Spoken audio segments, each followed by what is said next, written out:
Hi, Olivia. How's it going? Hi there. How's it going today? Busy. Busy? Yeah. Yes, but Did yeah, you? found a lot of leads. So I got all these people to reach out to for the network referral network strategy. So yeah, I'm gonna start Friday because tomorrow my son is 18. So we got to make a big party first. Happy birthday for him. Nice. 18 years old. Jeez, he looked Yep. older than 18 actually in the image. He looked like he was 21 or something. No. In the image you said. Happy birthday to your son. How is everyone Thank you. doing? Yeah. So you're gonna How's have everyone doing? you're gonna have a party tomorrow, you said? You guys friends and family? Yeah. Well, we have the grandfather coming over. Well, his friend and stuff. He's gonna do that himself later. So, Okay. but Yeah. Do the cool stuff later. That's it, right? yeah. He's gonna do What is Good that? choice. You're located with us. I got a weird message. Avoid audio feedback. I don't see any merging of my audio that So let me just see here. Vince. so Mhm. yeah, then one more week and then it's taking off to the sun of Tuscany.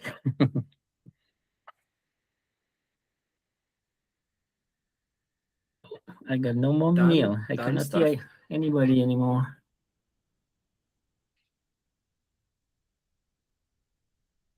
That's weird. Hello?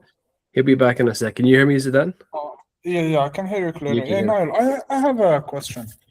Sure. I mean, when you come out across like a business that you see is fit online, but you don't have the direct contact information of the owner, how do you usually go about finding those? If you don't have the direct contact information of the owner itself, Yes. well, you could. There's a few different ways. Yeah. Sometimes you can't find the contact information, and that's okay. You know, sometimes you do the best that you can do, and you might have the info ads or something like that. But it doesn't mean those emails don't work. I've had a lot of success actually by the business owner just picking up on those emails. So I wouldn't. I will Yeah. tell you, Zidane, maybe to check in the privacy policy which email address is given there, because Yep. often it goes directly to the owner. That's true. All you have to do is do a control find with the @ symbol in the privacy policy, and you'll find the email. That's what I always do that for terms and conditions too. It works really well. Oh, that's actually a good strategy. Thanks. But also, usually those contact informations are for the receptionist team. That's why. Sometimes, Yeah. not always. I've had scenarios where the business owner was walking past, the receptionist basically pointed the email out to them, and the business owner was walking past and then stopped and replied and signed as a client actually as a result of that. So it's not the perfect solution, but it's not one that if you can't find the business owner, don't feel as if you have to not send an email to that person. You can still do it. And sometimes just typing the name of the company on LinkedIn, you can see sometimes they show which person is working for that company and the title. So Yeah, but that's actually a valid plan. But like most of my target customers don't exist on LinkedIn, so okay. yeah, I won't find them much of those. Okay, so do any one of you like know a good lead provider that actually gives directly the contact information? Does Lead Mesh does that good? It's not perfect. Nothing is perfect. No. You could use Zoom Info, but Zoom Info is extremely expensive. Yeah. Oh, I see. Super expensive. It's crazy. I see. So you've got to balance it from a position of cost versus perfect quality, right? Yep. You find the middle ground. Mm-hmm. Know the game. Yeah, it's just finding the balance, right? We want to obviously, in a perfect world, have the perfect information with the business owners and such. But if you're willing to pay for that, sure, by all means. But if we want to stay in the middle ground where we don't have to invest too heavily, then Yep. we've got to accept sometimes that we won't have the perfect data, right? Yeah, I guess we just have to roll with that for now. Yeah, and you can also message. You don't have to email them, or you can also, if they are on LinkedIn, you can message them there. You can find them on Instagram and message them there as well. That works very, very well. Like I said in the past few trainings, right? We run thousands of dollars per day. Can everyone hear me okay, except from Heidi? Yeah, we can hear you. Maybe your output's audio, Heidi, because... Oh, wait, I guess you wouldn't hear this. Give me 1 second. What should I say here?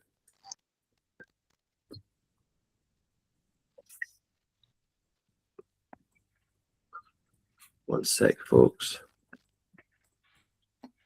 All right, I'll just add a few more people into the call. But yes, as I was saying earlier, we spend close to multiple thousand per day on ads. So that's a lot of traffic, right? That's a lot of eyeballs, a lot of people messaging, a lot of things. Do you know the amount of people that send me Instagram messages? Virtually nobody.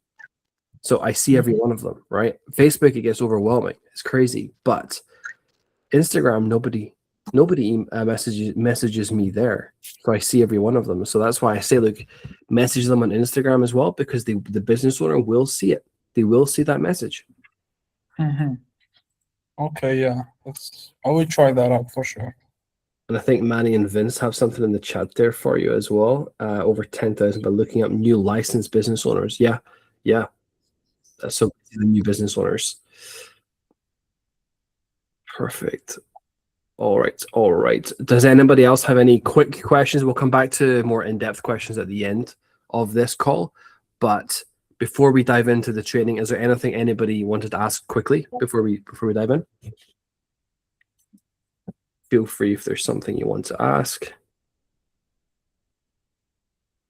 If not, it's all good, and we can dive into the training for the day. I'll get us set up here. Okay, this is the one. So with this training, just for your reference, we do have an SOP built for this as well. So at the end, I'm going to show you the SOP, and I'm going to also give you access to the SOP for all of this. So you'll be able to follow the process to basically implement the whole everything. The email for support is customersupport@skillscertified.com. I'll just type it in the chat here for you, customersupport@skillscertified.com. That's the one. So, like I was saying earlier, we will have an SOP for you at the end of this call. It's already built. You'll be able to get access to this. But this training is going to be something that people have been asking me. I know Zidane asked for it last week when I was asking if there's anything you want to see when it comes to these trainings, anything you'd like to learn. Organic content was something people wanted to learn, and I think it's probably is one of the strategies that I think there's a lot of misinformation about out there. I think a lot of people do it for the wrong reasons. I think there's a lot of people leading you for vanity metrics versus what actually matters, which is why are we doing it, right? We're not doing it so we've got, we can walk into a restaurant because you've got 1 million followers but can't afford to pay the bill. We do it because we want to convert customers, right? That's why we would do the organic content, not for the vanity metric, but actually for it to work. So I'm going to show you how I come up with content. I'm going to show you how I position it, how I get 30 reels of pieces of content, how I turn it into YouTube videos, how I string it all together. Basically, how I use this very strategically to convert. And I know a lot of people have told me before, they have maybe seen an ad or something like that before. They've clicked on it, they've then watched content for a few days, whether that's on YouTube, whether that's on my Instagram or Facebook profiles. And then all of a sudden they see another ad and they think, I'm ready to go. I want to join now, right? So it's almost like proof is in the pudding. Some of you may have experienced this and done this yourself, and hopefully that serves as proof as to this is exactly what I'm doing. So I'm going to give you an insight into this and how you can replicate this, and we'll dive into the training. Wait 1 second, there's just people joining the call here. Usually I'll start about 10 past the hour, but we'll start a little bit early today, just 8 minutes past the hour. And just before we dive in, tomorrow morning, basically UK time, I'm going to be traveling. So I'll be available about, I think I land about 4 p.m. UK time.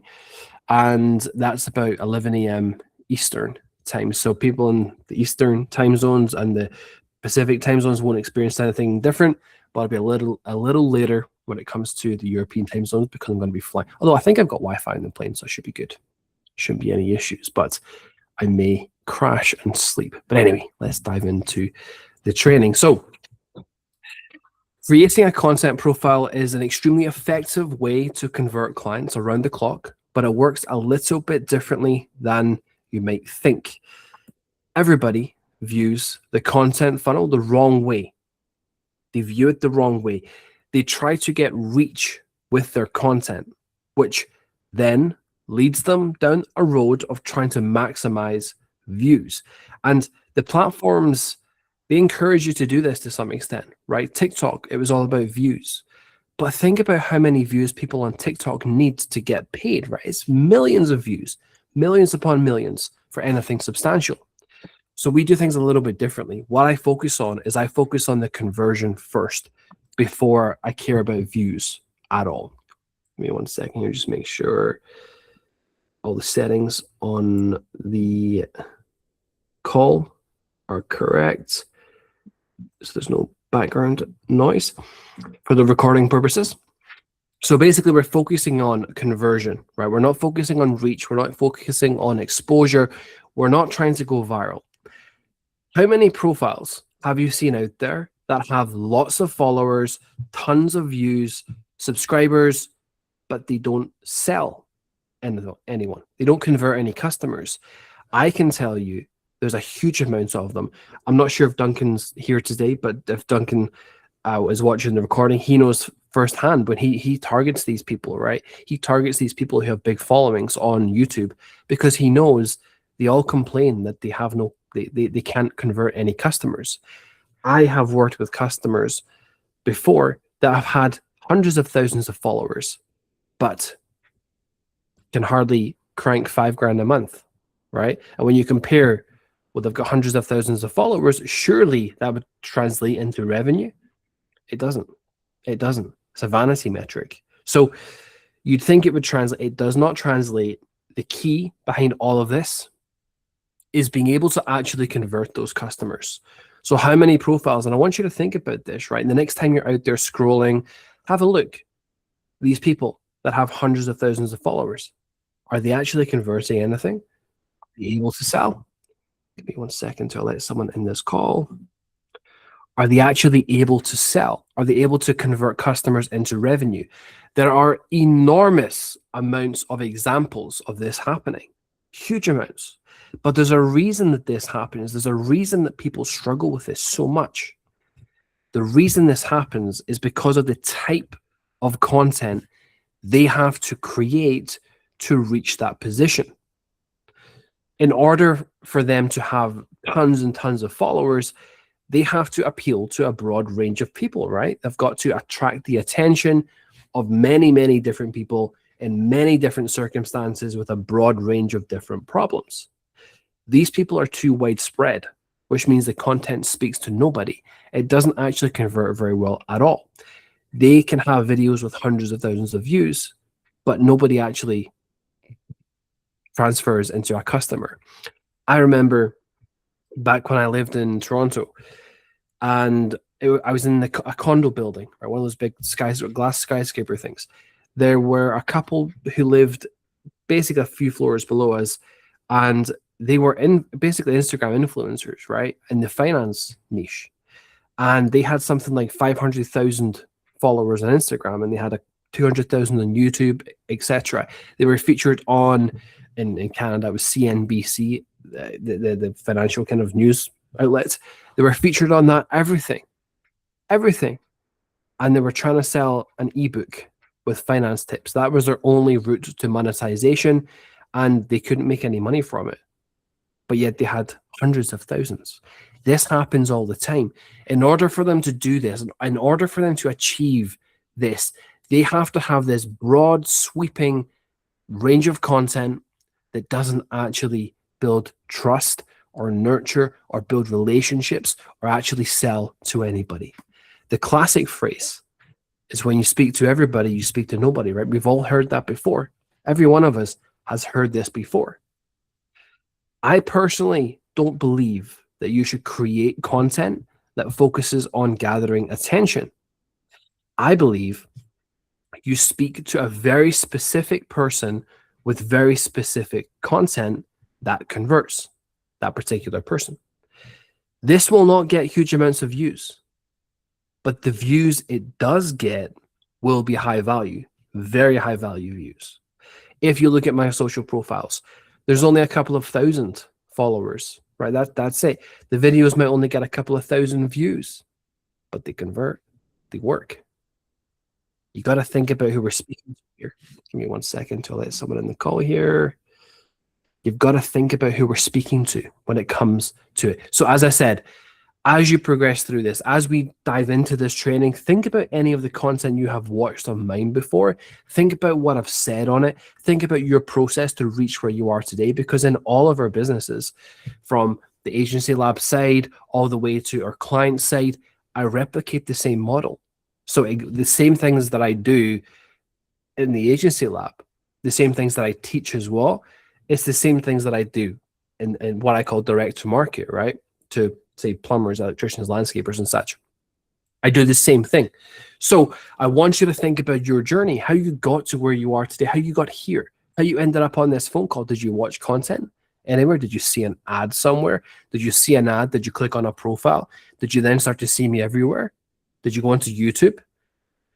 Did you think about how that works? So think about how you got here and think about what it was that resonated with you.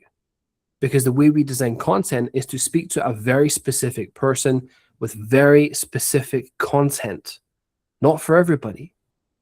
And it's not necessarily controversial. It's not opposing anybody, because you can garner a lot of attention, right? By being, what's the word I'm looking for? Not controversial, but a little bit antagonistic. You can gather a lot of attention by doing that. But again, it's the wrong type of attention. I don't care about views. You shouldn't care about views. You should focus on converting one single person. That's it. And if you do that, you'll see the results of it. The magic starts to happen. So we get high value views.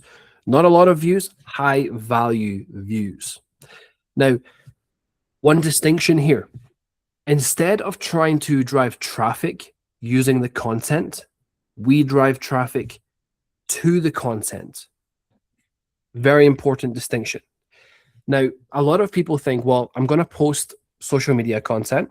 I want it to get tons and tons of views. I want it to have fantastic organic reach and find new customers for me. Get out there. The algorithm will push it and push it and push it.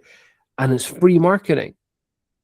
Very, very tough school. Very difficult to do that, actually. Give me 1 second. A few more people joining the call here. Give me 1 second to try and let folks in. Okay, we are in. Okay, perfect. So we're not trying to get reach with the content. I'm not trying to use my content to get viewers or to get reach or to get out there. What I'm doing is I'm using it as simply a conversion mechanism. So I'm driving my traffic to the content through a few different means, which we'll cover. So instead of trying to get reach and exposure, this will happen naturally. We don't have to worry about that too much. If we're doing this, if I'm driving traffic to the content and I'm speaking to a very specific person, the watch time is going to be very high, right? Because it's so precise. The watch time is going to be high. And what then happens is Instagram, YouTube, Facebook will actually push my content, not to millions, but to thousands of the right people. And that's the difference. It's engineered to do this. I'm not trying to create content and let the algorithm tell it where to push it to the masses.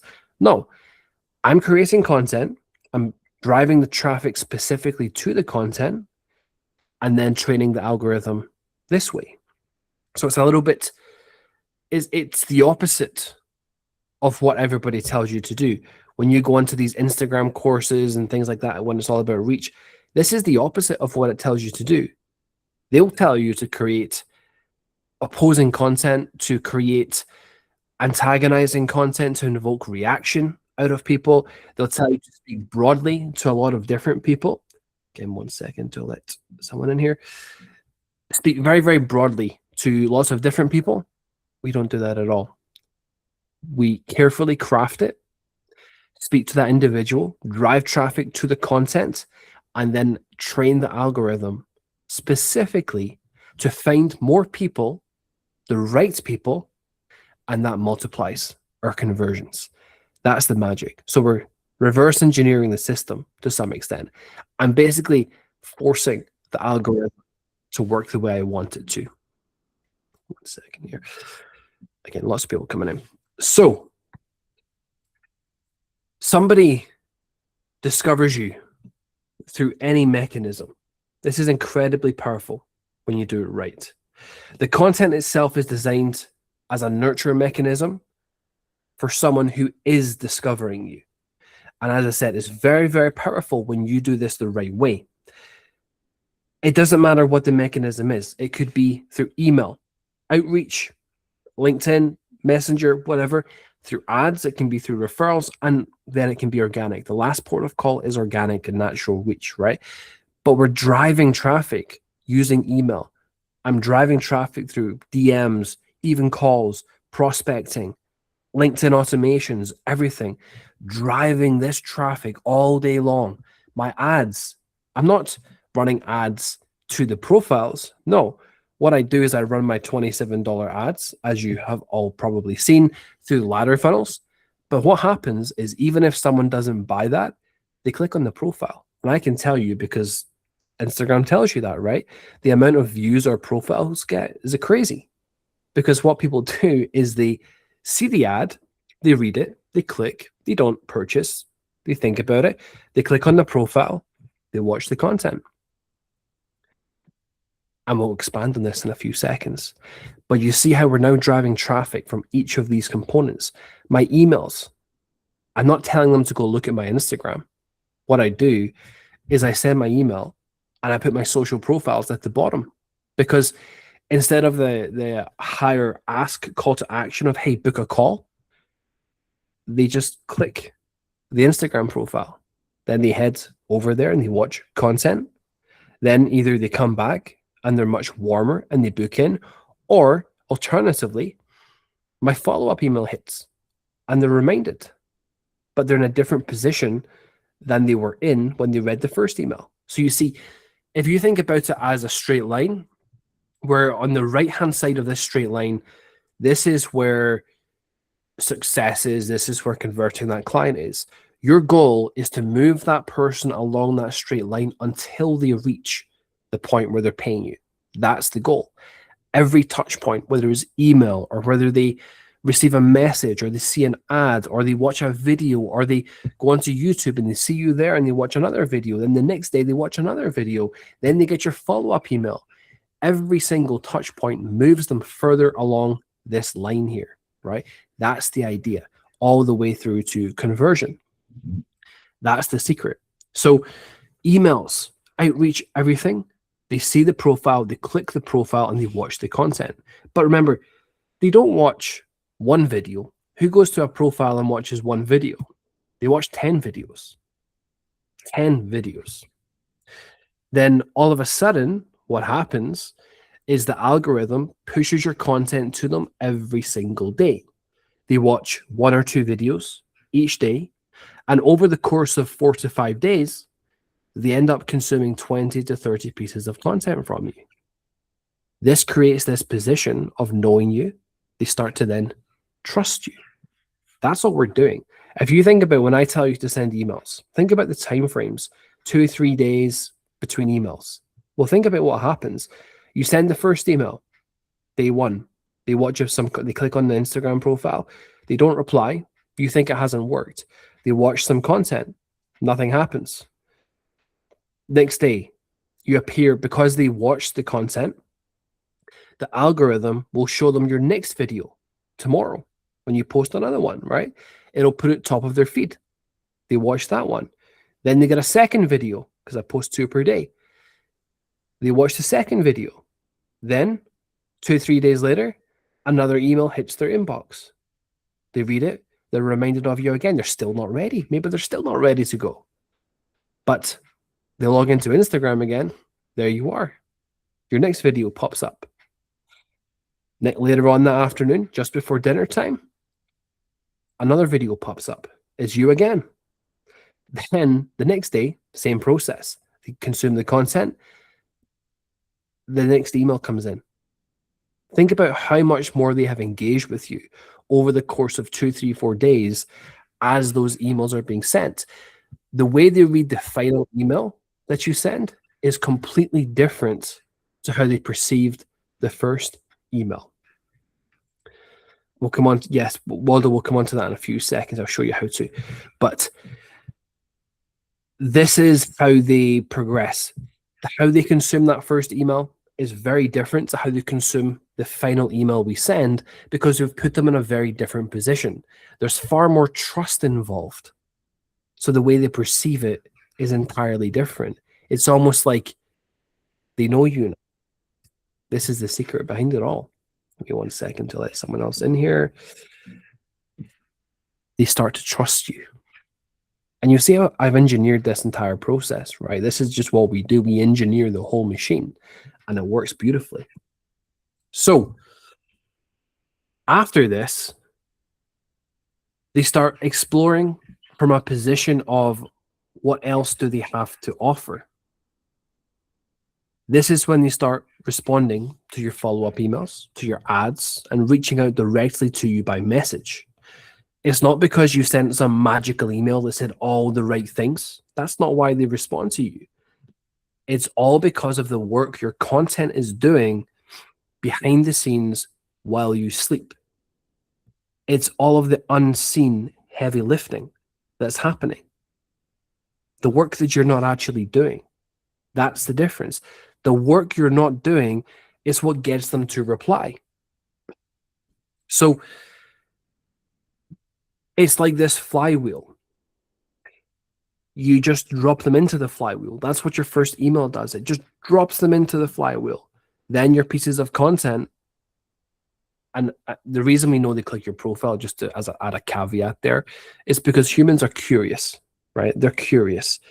If you invoke a little bit of curiosity in them, who is this person? That's an interesting email. Wait, they're gonna install this system for me? That's interesting. Don't quite trust them enough yet to say yes, but I'm curious. Let me see what they're all about. How many times have we all clicked on something just because we're curious about it, right? But that's all we need. I'm only building for the natural human curiosity. That's all I'm building for. I know they're going to do it. It's like dangling the carrot, right? You know they're going to take it. You know it's just a matter of time. You just have to be in the right place at the right time. Then once that happens, this is where we leverage algorithms. Instead of trying to get the algorithm to magically push you, which can be a lottery to some extent, no. I force it to push me. I force it to feed that person my content, the right person. I don't ask it to find them. I tell them who they are. I ask them to find more of them. I give them the data. That's the magic. So it's all about the heavy lifting your content does while you sleep. This multiplies your efforts and it creates this flywheel of explosive growth. So someone discovers you because we sent them an email, they saw an ad, someone referred them, we reach out to them through Instagram, through Facebook, through LinkedIn, whatever. You even cold call them, whatever. Cold call and send a follow-up email where it has your Instagram profile or your YouTube channel or whatever. And then you've also got organic reach naturally. They land on your profile. placed strategically in your messaging, emails, whatever that might be. Ads happens naturally because they obviously, as you all know, the profile is on the ad itself. People just click that. They don't reply. They consume 20 to 30 pieces of content over the course of 4 to 5 days, all while you sleep. Trust is building. You're doing other things. You're working in other areas. You're not focusing on it whatsoever. You just have the content going out twice per day. That's it. And as you progress, as the days go by the art of consistency, you end up with this bank of content that they can just binge watch. And that's the beauty of it. So the trust builds. They become more and more familiar with you. Remember, trust builds based on time spent. It's familiarity. That's where trust comes from. When they become familiar with you, they feel as if they know you, which means they can then start to trust you. The gates start to open. They feel like they know you. That's why referrals work. But that's why referrals naturally have a much higher level of trust, because it feels like they know you. You're closer to their circle. But we've just engineered the process. And then your next email, ad, or call lands, and all of a sudden, magically, they're ready. Yet we just engineered this. So you post 2 videos per day, every day. Nothing fancy at all. I do not want editing. I do nothing. I personally speak to the camera for under 2 minutes. That's it. That's all I do. Now, I know. The first thing people will tell me is I'm not comfortable doing this. I'm afraid of doing this. All sorts of objections will be thrown at me right now. If the people are muted, I'm sure I'd have a barrage of objections being thrown at me right now, right? But the reality is, I promise you, by the time you post your 3rd video, you will not care at all about the videos. But hey, if you don't want to do it, that's okay. That's okay. You can use AI, but have the video be of you. Okay, so you can actually create your own avatar, basically, right, with AI. Have it be of you, because it creates that trust. That's the beauty of it all. So you can use AI, but I would strongly recommend you make that video of yourself, so it's an AI avatar of you in there. And if you still don't want to do that, you can use some other avatar. It won't be as impactful, it won't be as powerful, but it will still work. But listen, we're here because we want to make progress very, very quickly. We're here because we want to take aggressive action. So 2 videos per day, under 2 minutes. All I do is I'll show you how I come up with ideas in a few seconds, but I come up with ideas. I have my list of ideas and I just babble. I don't even script it. I just have the idea in my head and I talk about it. It's not scripted. It doesn't have to be perfect. That's not the point. The point is not perfect production. The point is simply person speaking to another person. That's how it's meant to be consumed. It's almost as if you're on a FaceTime video call, right? Chatting with your friend, talking about business. That's all it is. That's what it's supposed to be. That's why it's so easy. Now, the topics that we focus on have to be very short and impactful, right? They've got to be short and impactful.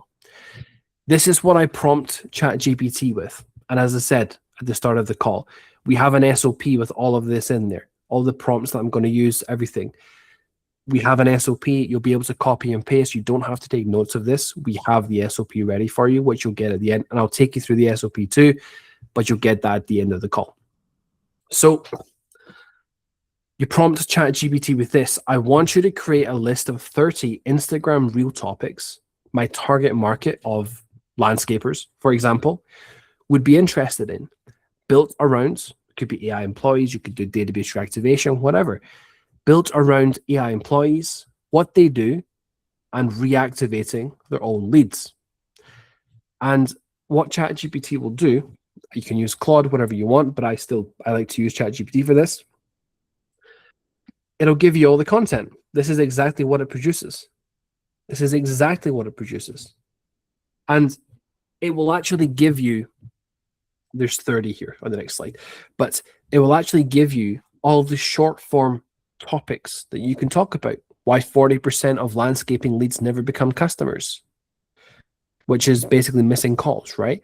The $15,000 phone call your landscaping business probably missed this month. What happens when someone calls your business at 8:37 p.m.? You just talk about this. That's all we're doing. And you can get ChatGPT, you can ask it to expand on these topics and give you the word for word script.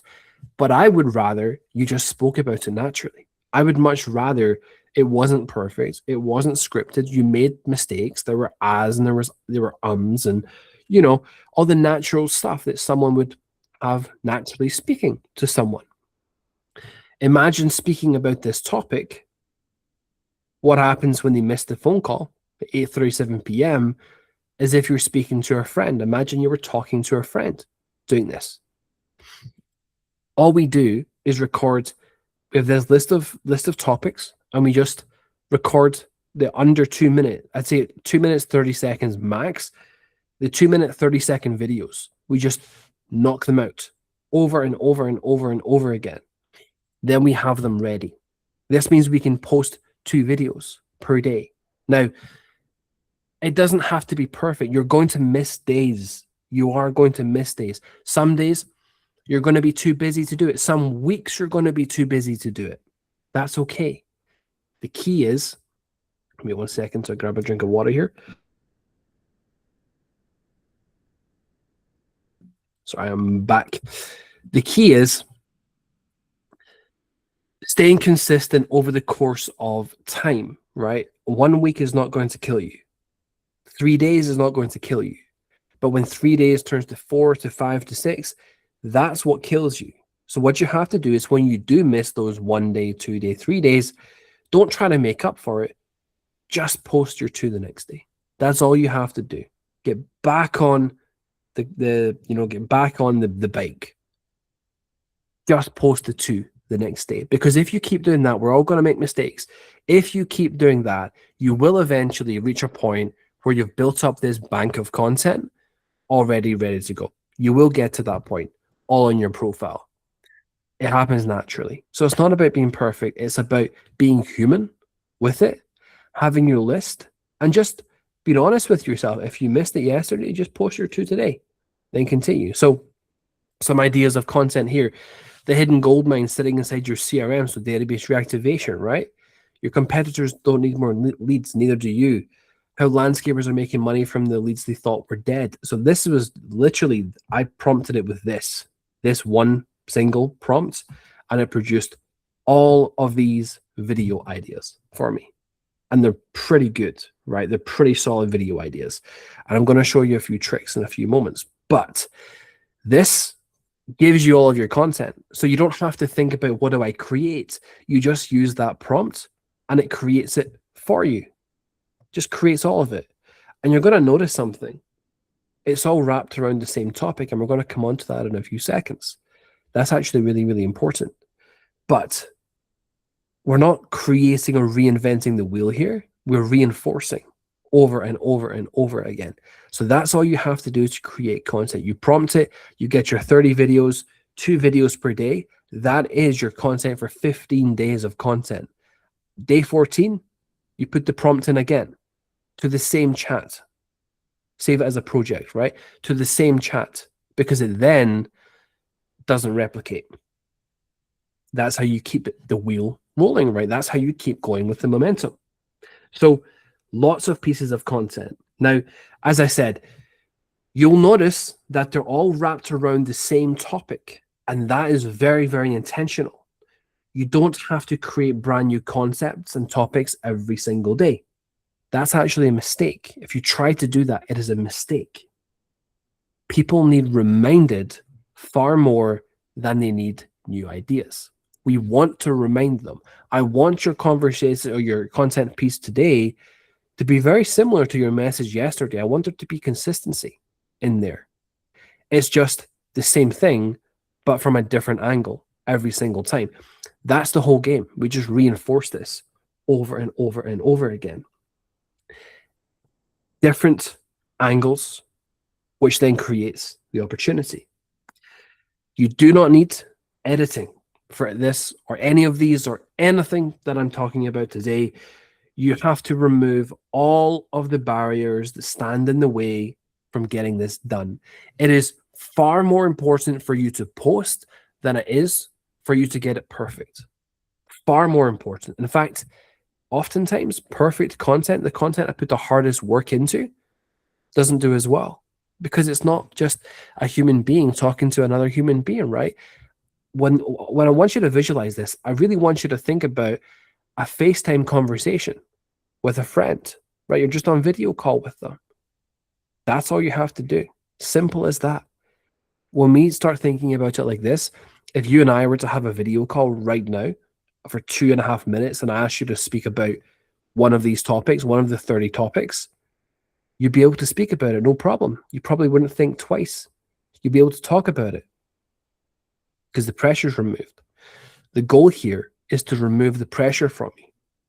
If we remove the pressure, we remove all of the friction, we remove the barriers to entry for you, and it frees you up to start posting. You simply spend 2 minutes chatting. I call it babbling, right? Babbling about the topic, then post it. No editing, no filters, nothing, just post. Caption, barely even use one. I just put the headline. That's it. Just the headline of the video. That's all I put in there. Nothing fancy at all. Now, the more you add in here, the more friction to posting it creates. And the more friction, the less consistent you're going to be. But this creates this flywheel where the prospect has the topic reinforced every time they start scrolling. They open up Instagram, you appear again, it's you again, same topic, reinforces, reminds them, refreshes them. It hammers it home. Next day, when I go to sleep at night, sometimes it's like Groundhog Day, where I wake up and it's almost as if yesterday never happened. I don't have a clue. It's so strange. I've such a short-term attention span. It's like all my feelings and emotions and such from yesterday are wiped, and I start the day from zero every day. A lot of people are like that too, right? So every day they open up Instagram and they see the content once again. Listen, if more people didn't struggle with that, if more people were able to stick to things long term, everybody would have 6-pack abs, they'd be ripped, they'd be at beach bodies, the works, right? Because the goal never leaves us. The goal is always there, right? We all want, like, what's that guy, Hasselhoff, right, in Baywatch. We all want that. It doesn't leave us, but you wake up in the morning, you're like, you know what, I could really just go some pancakes this morning. You forget the goal. You have to be reminded of it every day, refreshed. It's the same is true in business. We have to refresh every single day to hit the point home, to put the business owner back in the position where they're thinking along the right lines, also known as the position to buy your products, the position to buy your services. That's the position we're putting them every day. If we put them in that position every single day, the second they open social media, at one point they're going to buy. We just compound this with hundreds and hundreds and hundreds of people. That's what creates this rapid growth, the explosive growth. It all compounds. So it creates this really powerful flywheel, and the algorithm then starts to figure out who watches your videos. And although the reach won't be crazy, it will start to reach new audiences with the right people who will buy from you. And then you've got this pool of people that are going to buy from you. They're going to buy your services because you've engineered this. You've engineered it because you forced the algorithm to learn what you wanted it to learn, not what it thinks will keep people on the platform. You have to remember that the algorithm, the platform, their goal is to keep people on the platform. It's not to sell your products or services. It's to push the content that keeps the person on the platform. So if we let that run with it, what's it going to create? Well, number one, it's only going to push content that keep people on the platform, which is not in your best interests. It will not push the content that's designed to convert for you. That's why you'll never go viral. And it's outside your best interest. You don't want that to happen. You want to make sure that content is designed for the person to leave the platform, to pay you, but you engineer who it pushes it to. That's why we take control of this. So super powerful flywheel. Someone discovers you from your efforts and your outreach. They land on your profile, which you strategically place on your emails. They don't reply, but they go to your profile. They consume the content while you sleep. Then when your automated follow-up email or message arrives, or maybe your next ad is displayed in front of them, or maybe you call them or send them a text, whatever that might be, they're ready to go. And that's the power in it. And hey, maybe they call your AI employee from a very different position. They're not just testing it. They're now calling and engaging with your AI employee, having already consumed all of your content. What a different position for that person to be in. That's the magic. Then you start branching this content out into 8 to 10 minute YouTube videos. So you take the same AI process and you do it again with a slightly different prompt. It doesn't have to be revolutionary. It doesn't have to be new topics. It's just saying the same thing from a different angle each time. I want you to think about TV shows like Friends, right? 236 episodes. Think about all the soap operas that have been around for years and years and years and years. If you've ever seen a Turkish soap opera, if anybody's ever watched any of those things are, each episode is about 2 hours or so long, and they go on for decades, just like the UK as well, right? They're soaps. They go on for decades. But if you think about it, if you break it down, it's always the same thing. It's the same storyline, it's the same framework every time. It's just a different character, a different focal point. That's all they're doing. It's the same thing. It's just a different feature in the frame. That's how they create this familiarity with the viewer. We're not giving them things that are new and fresh all the time. We're building comfort. Remember what I've always told you. People do not buy from positions of unknown. Unknown is scary. Unknown is fear. People buy in positions of familiarity. If you're always throwing new things at them, it becomes scary. It becomes the unknown. Whereas here, we're building familiarity. So you see the method to the madness here, how we're actually engineering how to be very successful with content by being very, very particular and specific. So when it comes to the YouTube side of things, you use this prompt. Now, I want you to take the topics from the 30 reels and create 10 YouTube video ideas that have enough depth to be 8 to 10 minutes long. And this is what it can produce. I'm giving you the exact outputs, right? Why your landscaping business doesn't need more leads, it needs better follow-up. The hidden gold mine sitting inside every landscaping CRM. The 100K mistake most landscaping companies make every year. How one missed call can cost a landscaper $15,000. So you see, these are basically headlines, right? Headlines for those particular videos. It actually gives you a lot more than this. I had to condense it down for the sake of the slide here. It actually gives you the outline of each video, but I don't use that. I'm going to show you what I do in a few seconds. But this gives you the content, right? The 10 most impactful sort of headlines that could be pulled from those 30 reel ideas. And all of a sudden, you have 10 long-form YouTube videos, all wrapped around the topic. So that person views your content. First of all, they receive an email. They then view your content. They consume some content on Instagram. Then all of a sudden, they're on YouTube because you've sent them there.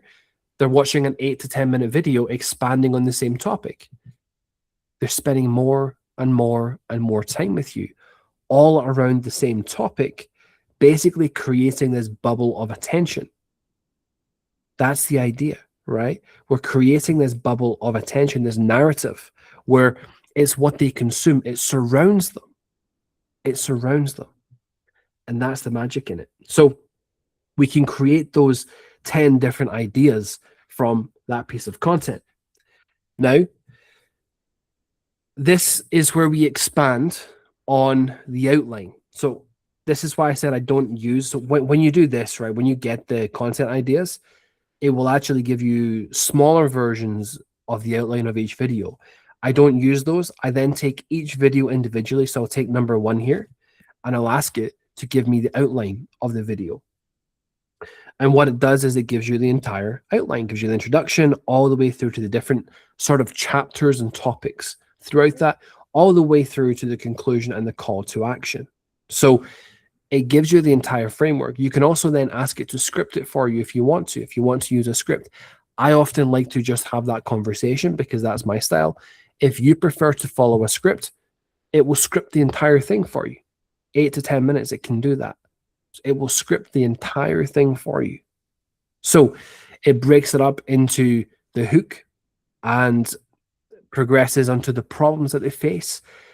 It basically creates controversy. So what you want to do is you want to oppose something they currently typically do. So buying more leads, right? It creates this opposition. It creates this, oh, that's interesting. I have bought more leads before. I thought I needed more leads. I thought that's how I grew my business. And you're saying it's not how I grew my business? It takes them to the next step, right? So what we're doing is we're buying the attention from each stage. That's how these videos are designed. They move the person from one part to the next part to the next part. That's how we get watch time on these videos. But remember, because of how we frame this, you don't really have to think about that. It will do it all for you. So you can literally, this is an entire video board. You can get it to script it. It will follow the entire process and you can record the video and you've got long form content around that particular topic. Now, there's something important that I want you to do with every single video. This hook here, okay, most landscapers don't need more leads. It's fine. It's a little controversial, sure, but it can always be better. So how do we make it better? So what I do is I ask AI to strengthen it. And I would say 8 times out of 10, I will use this. So 8 times out of 10, I'm going to use this prompt. I will prompt it with improve the hook of this video, ensure it will instantly hook the viewer in based on what you see with the most engaging videos. Very particular prompt there, right? And then look what it does. If I gave you 100 extra landscaping leads this month, there's a good chance you'd waste most of them. I know that's a bold statement, but after looking at landscaping businesses across the country, I keep finding the exact same problem.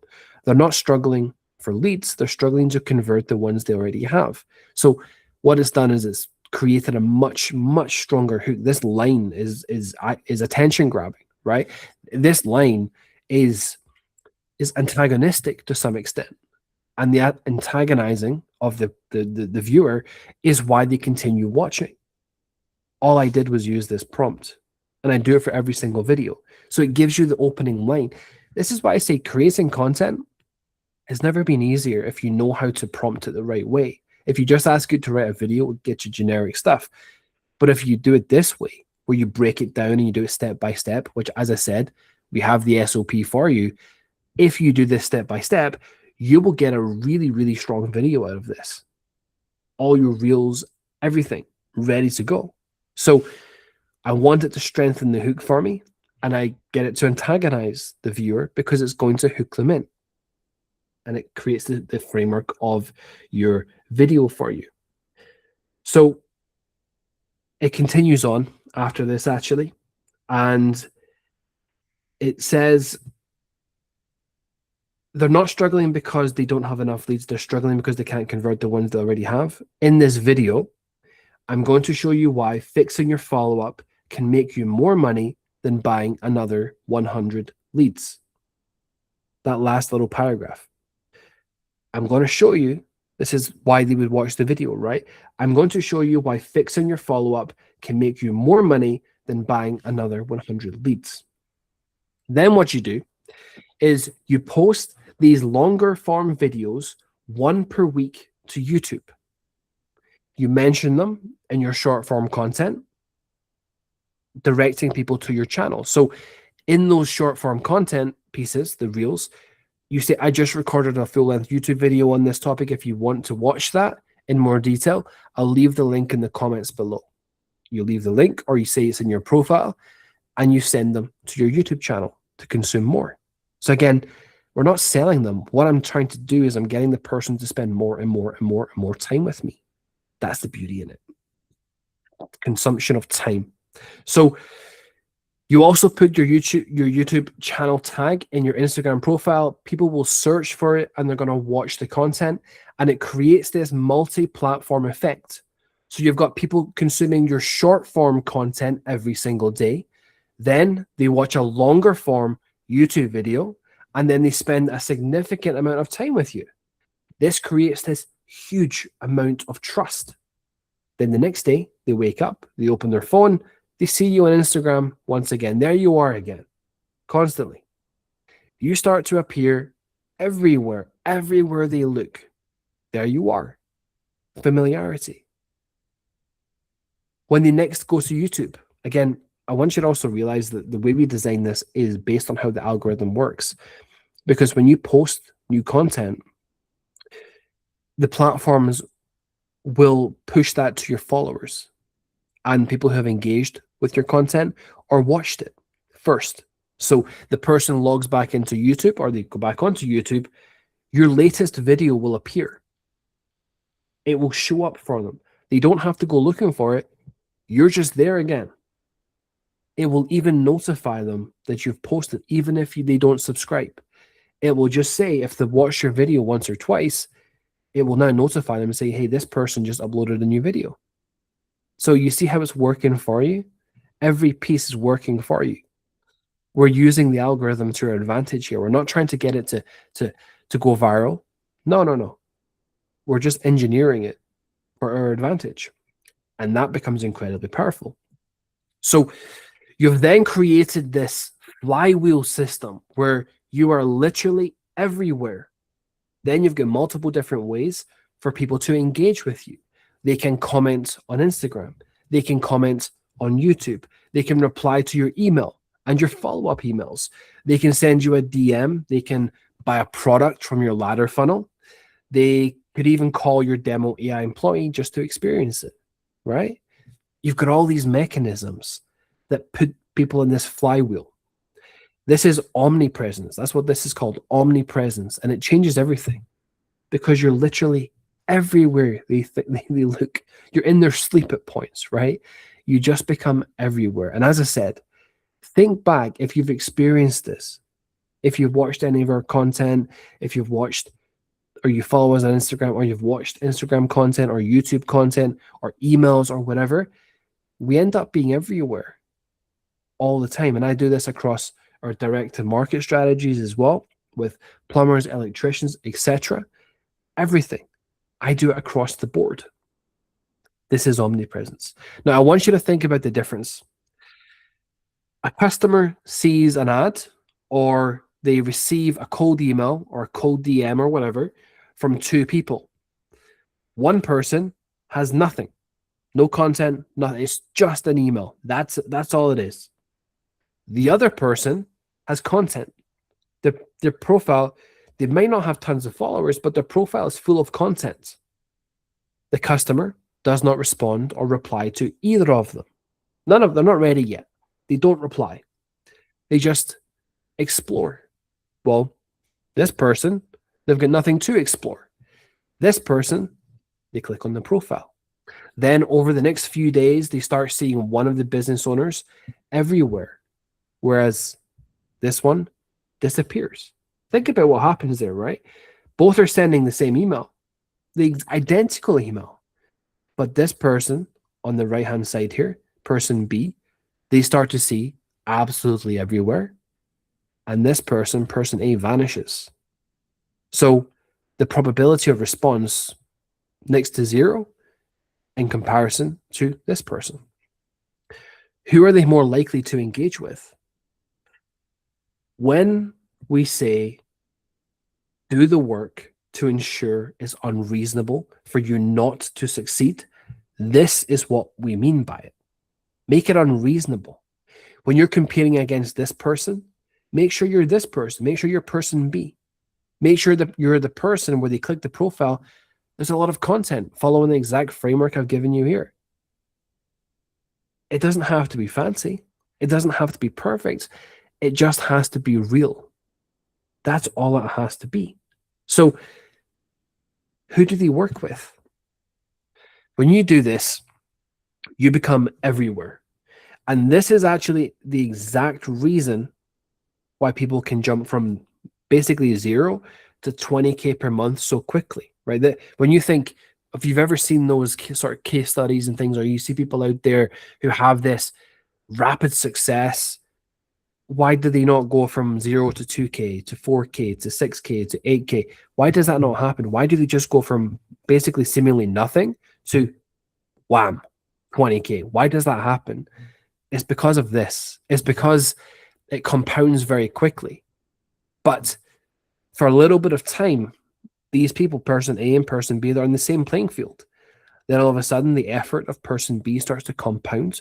It gets better and better. And person B skyrockets and person A remains the same. That's the difference. So this is why you see some people skyrocket and have that hockey stick style growth so fast, because it's all about momentum and all about the efforts compounding. Growth in this scenario is not linear. It's explosive simply because it all compounds. Now, it also means when you reach that level once, you just have to get there once. You do this once. You never fall backwards, ever. You do not go back because you've got the compounding foundation. Once you have reached it one time, you will never fall back to previous levels. That's the difference. It's all about the foundation. What we're doing with this effort level, we're raising the floor, right? Your basic standard is now that you have 2 videos per day going out there. It's that you've got some content on YouTube as well. It's that you have a presence. Everybody's always worried about case studies, testimonials. If you have a presence, if you have content, all of that goes out the window. Yeah, you might get some people, a few people that might ask you, hey, have you got any case studies? Honestly, you probably don't want to work with them. They're going to be difficult to work with. The person you want to work with is the person that consumes the content and wants to work with you as a result. This is how you bypass the need for all these case studies, testimonials, experience, etc. You do it through content because trust is built through familiarity. That's the difference. We build from familiarity with time spent, but you don't have all the time in the world. So you want the person to be spending time with you 24/7 while you sleep. This is how you do it. So it's not going to be perfect. Some days you are going to forget to post. Some days you're going to miss it entirely. You won't have the time. The secret is that over the course of 2 or 3 weeks, you post far more often than not.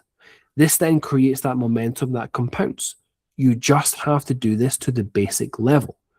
You don't have to be advanced. You just do it to the basic level. But remember, you only have to get there once, one time. You don't have to keep getting there. One single time you do this and you're there. Now, as I said earlier, if you are afraid of going on camera, the secret is to do it 3 times. Post 3 videos. After you post 3 videos, you're going to start to realize that nobody cares and you will stop to care as well. That is the only way around this. Nothing is going to give you the confidence to do it. There's no magical feeling. You will simply stop caring after 3 videos.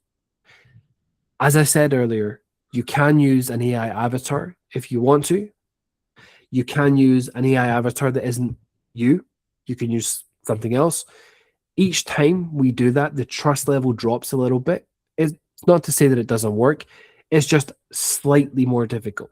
That's the only difference. So you got to choose your hard, right? Do you want to get over the 3 times posting videos to make yourself feel comfortable and have the best optimal content? Or Do you not want to go through that difficulty and you want to go the AI path, which is perfectly fine, but you accept that it's not going to perform quite as well? It will still perform, just not quite as well as it would if it was perfectly organic yourself.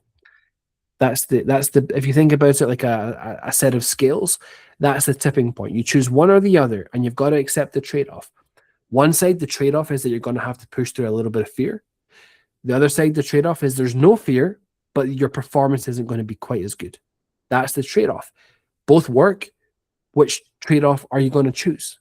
Which reality are you willing to accept? This is how you create that organic content flywheel. Now, remember, the content will not get a lot of reach, and it will not get a lot of views, and it will not go viral. That is not our goal. Our goal is to nurture and convert the person, the individual person. You would much rather be the person with 400 subscribers and 500 Instagram followers making 20K a month than be the person with 100,000 but making next to nothing. You'd much rather be this person, right? Much better reality. This is unbelievably powerful. Now, as I said, we do have an SOP for you. So I've got an SOP. I'm going to share a different tab here. Yes, this is the SOP that we have. So you can basically follow this. It's a 6-page SOP. And all you have to do, it gives you the prompts. All you have to do is follow the SOP. This is your protocol, right? If you want to post the content, this is your protocol. So it'll tell you your goal. It tells you how many times we should post. It tells us who our audience is. Now, this is actually a very important point I wanted to cover here. Your audience is not necessarily a niche. You want to speak to one specific buyer with one clear problem and one clear outcome. That is how your content is formed. It's about the problem itself, not necessarily the niche. We can use the niche to give examples. We can use landscaper as an example. We can create one video for landscapers or plumbers or whatever. We can use it as examples, but we focus on the problem and the outcome because it's always the same for every niche. It's always the same. And the reality of success is basically building more trust, which gets you more replies, more DMs, more demos, the works. Do not rely on content to attract random attention. Use outreach, email, ads, and referrals to send the right people to your profile and let the content convert them behind the scenes. This is what most people get wrong. So they go for views, followers, and broad reach. Broad content attracts broad audiences, and with weak buying intent, we want to create, skipped on there. We want to create highly specific content for a specific buyer, and we expect low reach. This document's a little small. We expect low reach, but much higher quality attention. And you're also going to see the buyer journey down here as well. Let's zoom out here. You'll see the buyer journey that the person goes through to buy your services. And it gives you the SOP of exactly what you have to do, right? So defending the buyer, repeating the message, keep it frictionless, let repetition win. And it's going to show you how we create the content, your checklist essentially. And it gives you the prompts to use as well. Everything there that you need. How we drive the traffic, the purpose of the algorithm, the works. And of course, the do's and the do nots on top of that, and your implementation plan. So we have that SOP for you. We can give you access to that SOP. What we'll do is we'll release it into the WhatsApp chat, and you can get your hands on that, and you can start posting your content. But that is essentially the entire framework for running that content flywheel very, very effectively. I'm going to open up the room now to any questions, anything that you want to ask, anything that you are wondering. And if you want to chat about this or something else entirely, that's perfectly fine. So I'm going to open up the room now. First person to unmute yourself gets the first question. Feel free. If there's any questions, Zidane, go for it. Yeah, so First of all, that was a great training. Thank you for this. And when it comes to like driving traffic from the Facebook groups to your organic page, to the Facebook profile or Instagram, what kind of posts should we lead with in that group? Because like with my experience with Facebook groups is most of them are pretty sensitive to anything marketing related. I basically hates it. So how do we go about structuring those posts in order to come out natural? And so I don't trigger that sales resistance or marketing spam filter. I would tell you, when it comes to Facebook groups, you have to be so far away from pitching, because even the posts that are like, we generated X amount of leads, here's how we did it, they still come across as pitching, right? Even those posts. So what you want to do is you want to speak very generically. You want to give advice without showcasing any particular results, because people will ask you the results in the comments. And what you want to do is you want to basically make it this, it's almost like a little bit of a game where you don't want to tell them the result. You want to hold it back. Yeah, this isn't designed, in the comments I would say, well, listen, this isn't really designed for sales or anything of that nature. So I wasn't going to share this, but here's the number, for example, or here's what this can do, or here's the particular information you're asking for since you asked for it. That's how you do it, right? So you want to basically, it's like going fishing. You post something that is so far away from pitching, it's just giving value without any crazy results, and you let the person ask for it. The comments will take care of it. They'll ask you for the information, and you have to come from a position of you didn't want to give it. This is not a sales post. You don't really want to give it. It creates this intrigue and curiosity. It's called the takeaway close. It's like a format of that, the takeaway close, where you're withholding the information because you know they're going to ask for it, but you're not giving it to them. You don't give them what they want. Does that make sense? A little vague, but it's kind of a concept more than a particular post itself. Yeah, I actually do get what you're understanding. I mean, I pretty much did those mistakes before. So let's, for example, if I was about to post about the AI employee, so how should I like exact this overall structure of the post? I still don't have a clear idea on how I can do it good enough.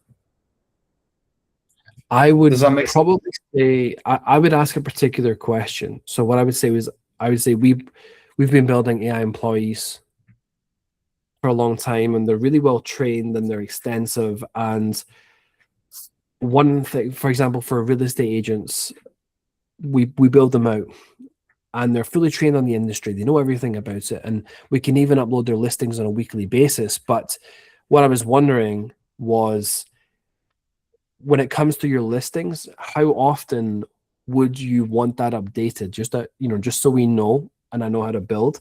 How often would you want to update? Is this a weekly process? You'd want the listings updated weekly? Is it monthly? How would that work? So you're asking a question, you're going to get engagement, but you're also sort of dangling the carrot a little bit as well. So they ask, oh, that's interesting. Yeah, how does the AI employee work? So they come to you with a question like that, right? That's the kind of content I would write. Okay, yeah, I will try that out. Thank you. Yeah, no worries. Good question. All right. Is there any other questions anybody wanted to ask or discuss? Feel free to unmute yourself or raise your hand or ask in the chat. Yeah, I had a quick question. Appreciate the training. It was great. My question is more towards the offer. So I just got the roofing pack for the AI employee and the chatbot. And it's funny because 2 weeks ago, I literally said I'm going to just niche down to roofing. And I just got a roofing client for Meta Ads. So my intention is to use, because I have a GHL agency, to use the AI as like the low ticket to pull people in to then upsell them to Meta Ads. do you recommend putting it into like one offer, or do you keep it separate of like, hey, we'll do reactivation AI employees and charge that monthly, and we also offer meta ads as well? It depends on. I mean, are you going to use meta ads to bring the customers in? For your That's the own- intention. Yeah, I think that the intention is to use both. I know because it's a subscription based. I'm just curious, like also too, like what's the price point Mhm. you use for the AI chatbots and the kind of like the roofing automation pack? Okay. So basically what I would do is I would use the ladder funnels, which is basically the funnel that you would have experienced yourself. Yep. And I would sell the $27, but I would sell it, say the reviews or the referral system Okay. for roofers up front, $27. You can give them a GoHighLevel account. Don't sell GoHighLevel. You don't want to do that. Yep. It's just your fulfillment mechanism, right? Which is perfectly fine. You're an agency. You can give them those accounts. Don't try to sell software on that. So sell them the $27 pack with the upgrade, one or the other. So referrals with the upgrade of reviews and vice versa. And then I would upgrade them to the AI employee at 97, or max in a funnel 197 a month, max, absolute top, top, like might have conversion issues, cold. So focus on that 97 per month. And then you want to get them on that onboarding call where you can then have a conversation with them and you can expose the problem of, hey, where does your traffic come from? Oh, we actually do this. And you're an existing customer, so we can waive the setup fees for you. You can work into meta ads like that. I love that. Yeah. So pretty much using the referral system, $27. And you said you probably do like a one-time upsell for the review system. Like an order bump. Yeah. Order bump. Yeah. A one-time order bump. Yeah. And the order bump can be, what do you usually do? Order bump, same price point, like 27? Personally, that's what I like to do. Yeah. Because the uptake is very high because I've already said yes to that exact price. Yeah. Right. That makes sense. And then you wouldn't go past obviously the 197 a month for like the AI employee, which would be like the chatbot and the. I would personally, if I wanted it to be completely hands-free, I would stick to 97 just because it's a much. Oh, 97 a month. Yeah. Well, between 97 or 197. Between 197 is the absolute max for sure. Funnel with no call. But I like 97 personally. That makes sense. And then we already have agencies, so that kind of doesn't matter. Exactly. And then we push them to meta ads. Okay, yeah, I appreciate you clarifying that, just because I was looking at, because right now I currently charge $397 for my access to, but I'm selling the software, right? So I'm selling it to mostly kind of everyone. So this is my first time niche it down. So I'm like, do I niche down and charge the same price, $397, or do I set up a funnel where I can sell 24/7 and I sell them $97 a month? Yeah. The automated method is very, very good. It takes tweaking to get your metrics perfect, right? The way you would want it to be very, very aggressive. And some days are good, some days are bad. But over the course, it typically does average out quite nicely, and you'll get your monthly recurring revenue building up 24/7 around the clock without any real issues, to be honest. Right. And then I also will have a puddle of clientele that I can push them to possible meta ads. Exactly. And that's, you've also got the $27 buyers who don't upgrade too. Right. Exactly. That's why I was kind of like, I actually like that approach better, because I have a bunch of people who will purchase who actually would never purchase monthly. Yep. Exactly. That's your launch audience. That's your nurture audience, and they buy different things at different times. Okay. Awesome. Thank you. No worries. All right. Does anybody else have any questions? Feel free to ask. The floor is yours. Olivia? No, Idea has a question in the chat. Oh, there's a question in the chat there. A sample video. Basically, Heidi, anything on my profile, have a look at the Scale Certified profile. Hundreds of examples. Replicate that exact flow that I use on those videos. That's the way to do it. Okay, well, then I have a question as well about, like, just if I don't know if you saw in the chat today, in the general chat, what I put about like the 2 ideas of trade shows to go to. I've responded actually to that one in terms of, did you see my response? Maybe you didn't see the response. No, I didn't see No. that one. Okay, I responded to that one where I basically said it's all about how confident you are that is your target audience. That's the most important. How confident are you? Because a lot of people will go to these trade shows, but you want to make sure that it is truly your target audience, because the conversation is so expensive time-wise, right? Because you can't talk to two people at once. The monetary thing aside, your time, right? You're speaking to someone, your target customer might be walking by. But that's why I want to have also something to hook them and maybe scan a QR code and get engaged in another way. But that's another part of the discussion. If I'm talking with someone, having something to make them stop and want to engage while waiting, at least.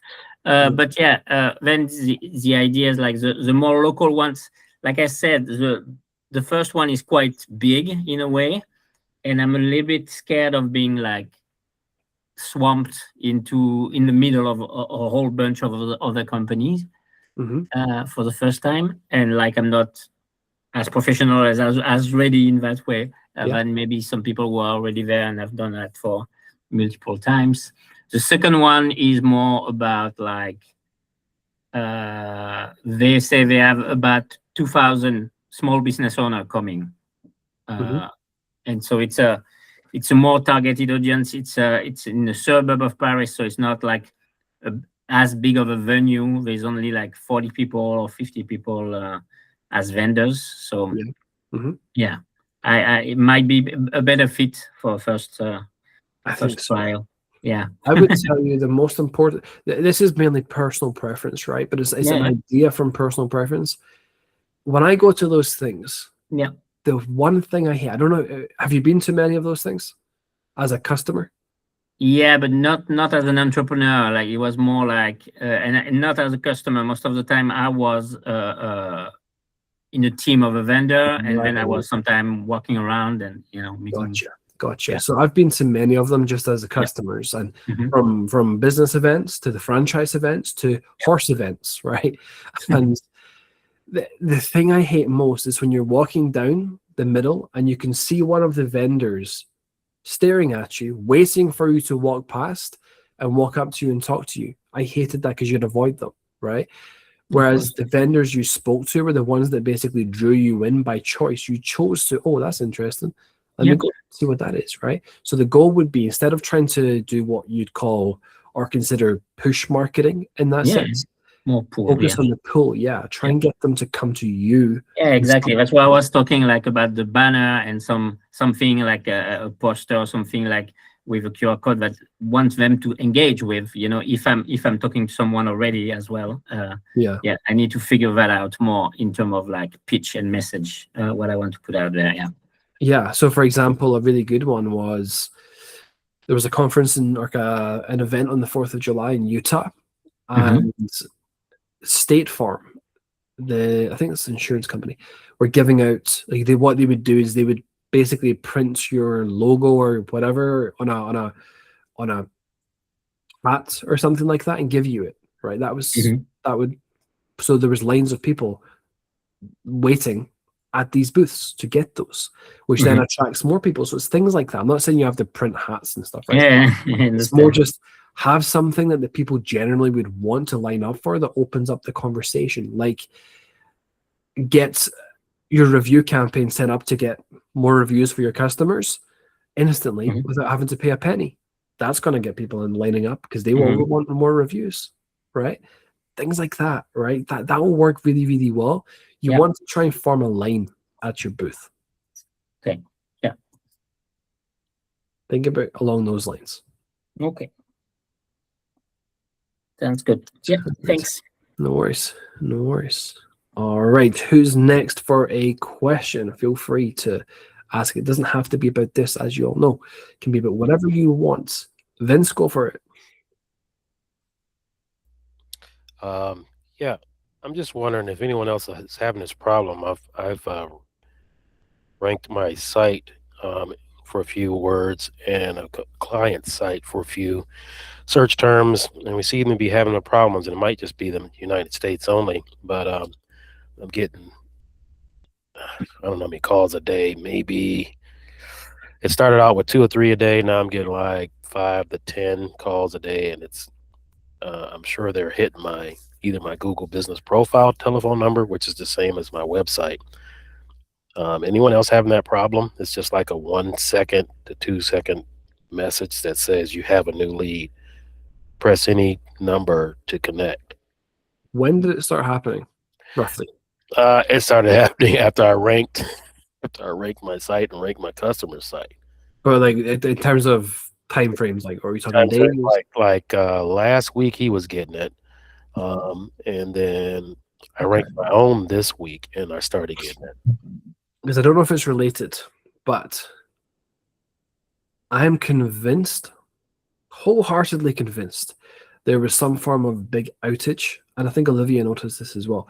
When it comes to the AI systems, Meta, everything, even things like one of our banks, the Scotiabank in Canada, they were having issues where, you know, you log into the banking app and your balance was zero and you had a heart attack.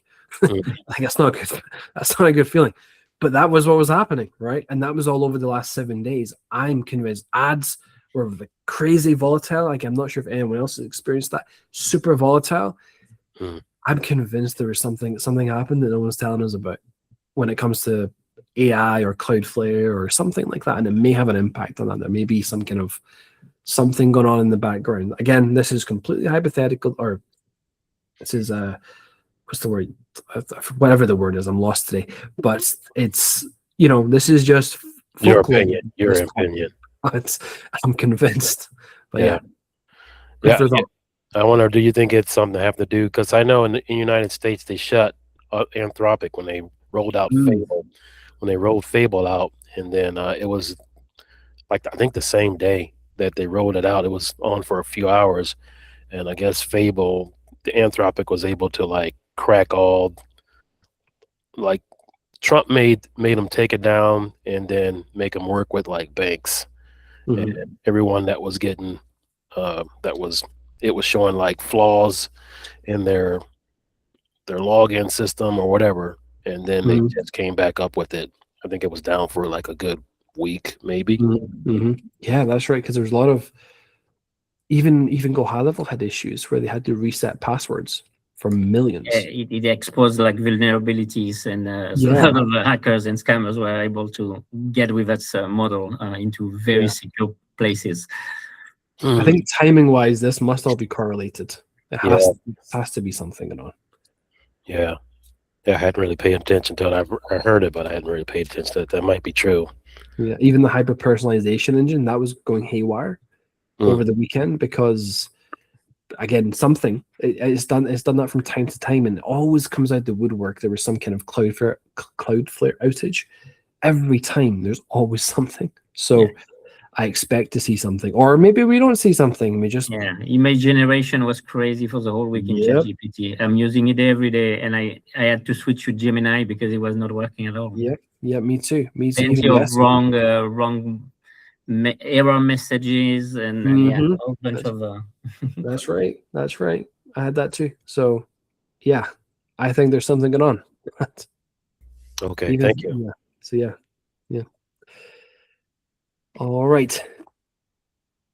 Any other questions from anybody? Feel free to ask. I have another question. Sorry, I jumped back in. I really appreciate you sharing your process on the ladder of like talking roofers.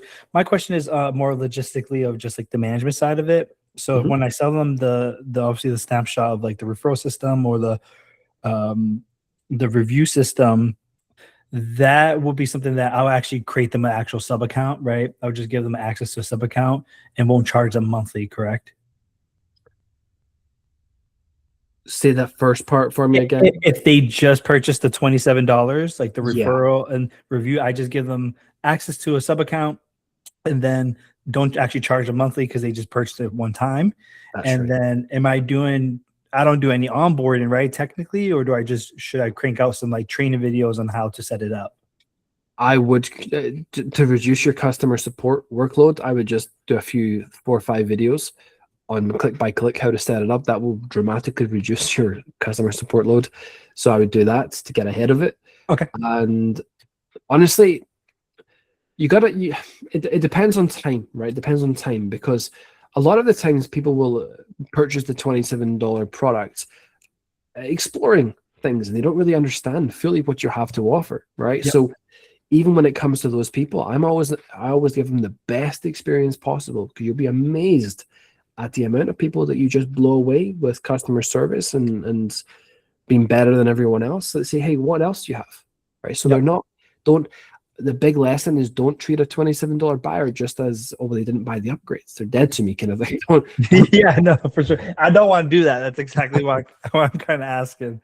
Yeah, exactly. So customer support wise, it will help you, but also you want to give that person the best experience possible.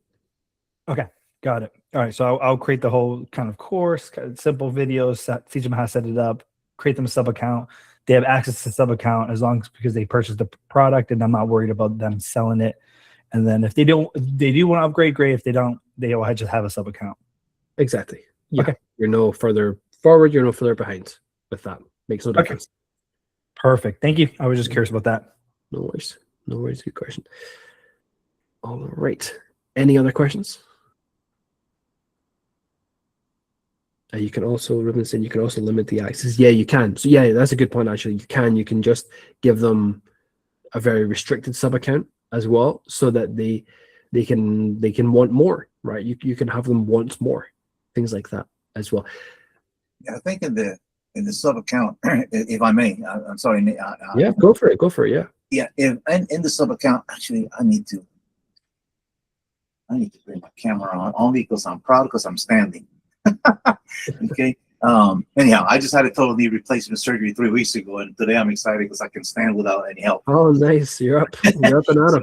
So it's a celebration for me. But anyhow, no, what I was going to say is that yeah, when you create a sub account, there are limits that you can get. Like, for example, don't give them any access to the CRM, or don't give them any access to the emails or anything else. You do that at the agency level, so they only have for a piece of whatever it is that they purchase from you, so they cannot log in behind you and create things because they don't actually have access to the account.